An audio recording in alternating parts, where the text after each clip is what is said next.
On va pas se mentir les gars, c'était très compliqué, on a eu une fin de match très compliquée. Salut à tous les gars, c'est Asdial. Aujourd'hui on se retrouve pour une nouvelle vidéo où on va débriefer ce Lyon-Paris Saint-Germain.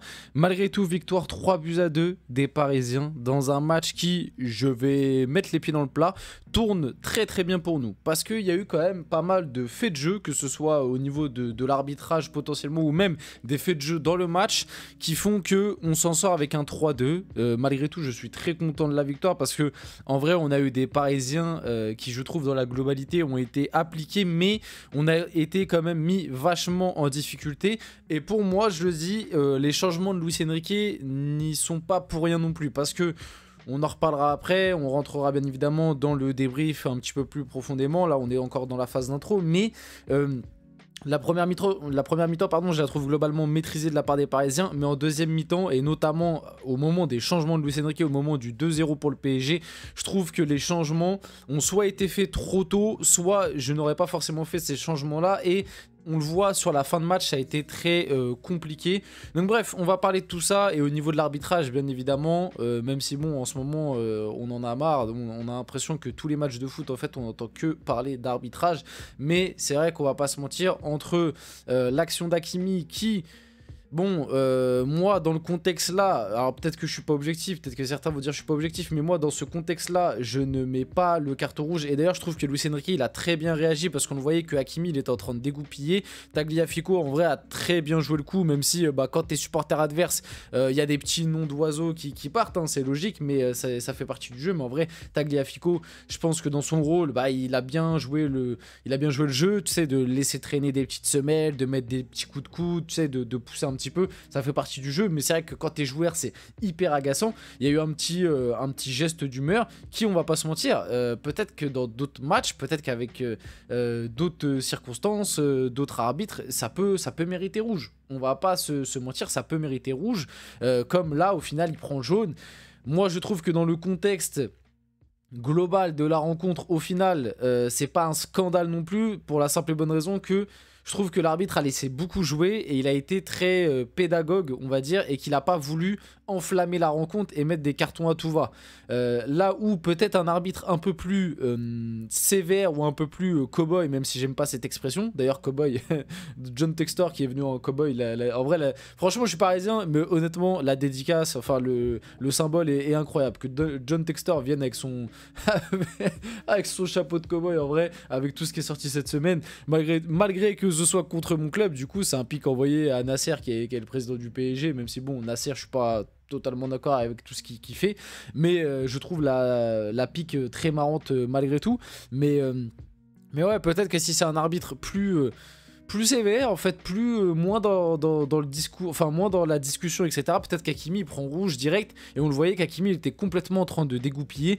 Heureusement que Luis Enrique, et là ça c'est l'image aussi qui fait plaisir, c'est que Luis Enrique il est arrivé en mode papa, il a couru, il a attrapé Hakimi par le callback, et bizarrement, une fois que Hakimi s'est fait attraper par Luis Enrique, bizarrement, on a eu un Hakimi qui est rentré dans son match, qui a arrêté de se plaindre, qui était concentré. Au final il s'en sort avec un doublé, donc c'est magnifique.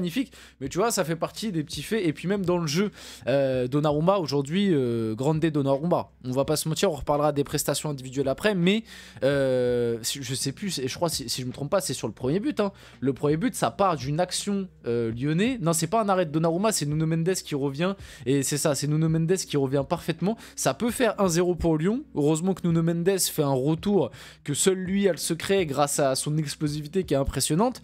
Il revient. Pour moi, il n'y a pas faute là-dessus. Il revient, et puis ensuite, contre-attaque, on met le but du 1-0. Après, on met le but du 2-0.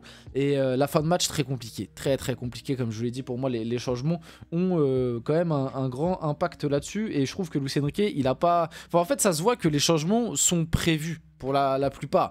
Quand je vois dès la 60e, tu as Fabian Ruiz et Lucas Hernandez qui rentrent, pour moi, c'est des changements prévus, tu vois. Et la fin de match, je pense que...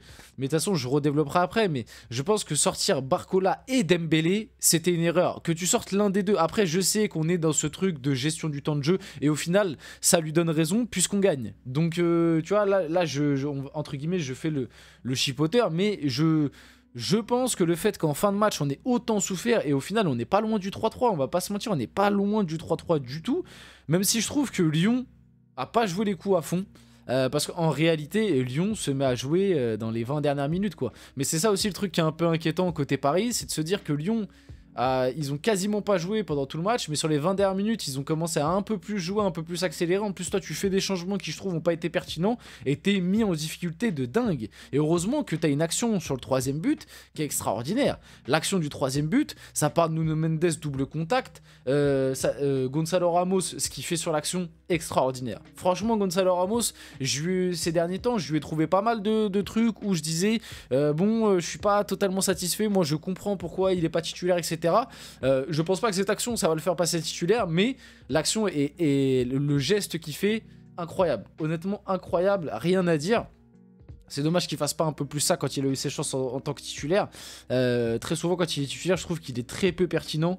Ou alors, tu vois, enfin bref, c'est pas pour dire qu'il est foncièrement mauvais. Moi, Gonzalo Ramos, je pense que c'est un bon joueur, mais quand il est titulaire, on voit qu'il a beaucoup plus de mal, alors que quand il rentre, très souvent, il te fait quand même une petite action décisive. Soit il marque, soit il est décisif au moins dans une action, comme c'est le cas de là. Après, le Lee Kang-in qui, en vrai, fixe bien, bon timing, Hakimi qui finit.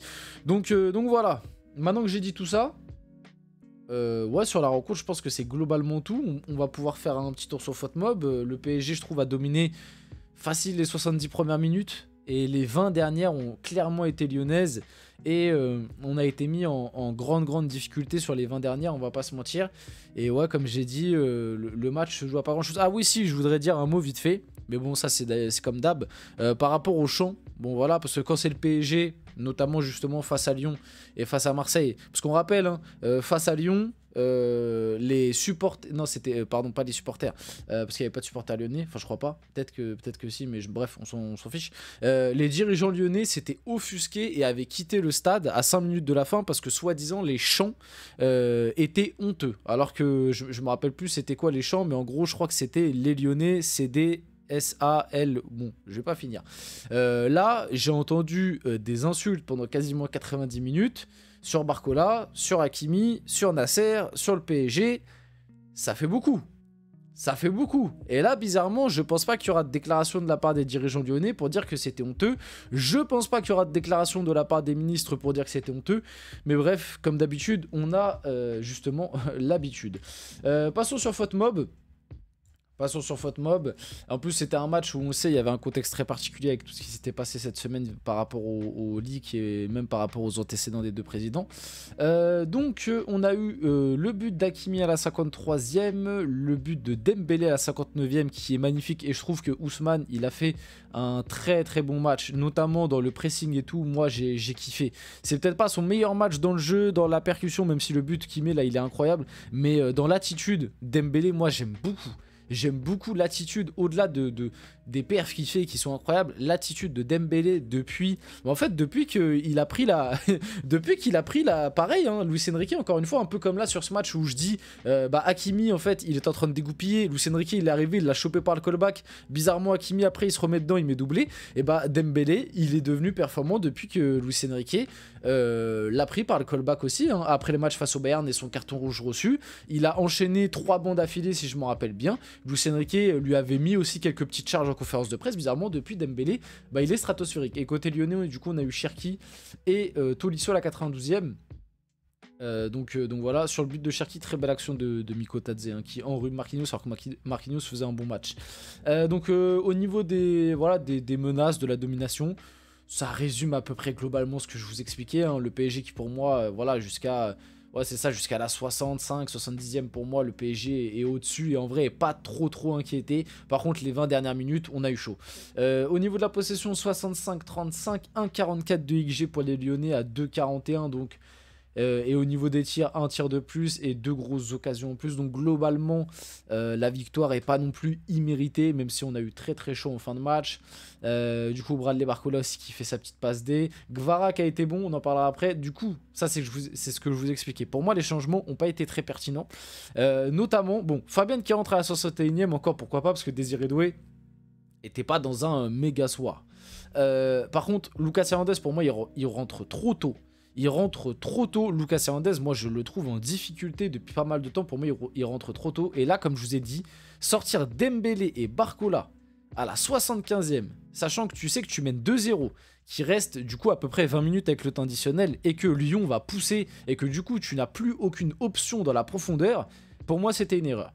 Mais bon, au final on s'en sort, donc bon les notes sont un peu gonflées parce qu'il y a la possession côté PSG. En vrai Beraldo je trouve a pas été ouf, voilà je le dis, pas mal en première mi-temps, mais en deuxième mi-temps dès que Lyon a commencé à pousser tu vois qu'il a été mis en difficulté. Après Kvara fait un top match, Désiré Doué je trouve moyen, João Neves Vitinha solide, surtout Vitinha encore une fois, Barcola il fait sa petite passe D, Dembélé j'ai dit l'attitude est très bonne et on le voit les rentrées ont pas été ouf. Bon, Lee Kang-in qui est bien noté pour la passe D. Mais voilà, on finit le débrief là-dessus. J'espère qu'il vous a plu. Si c'est le cas, n'hésitez pas à liker, commenter, partager, vous abonner. Les gars, c'était Azial. On se retrouve très rapidement pour une prochaine vidéo.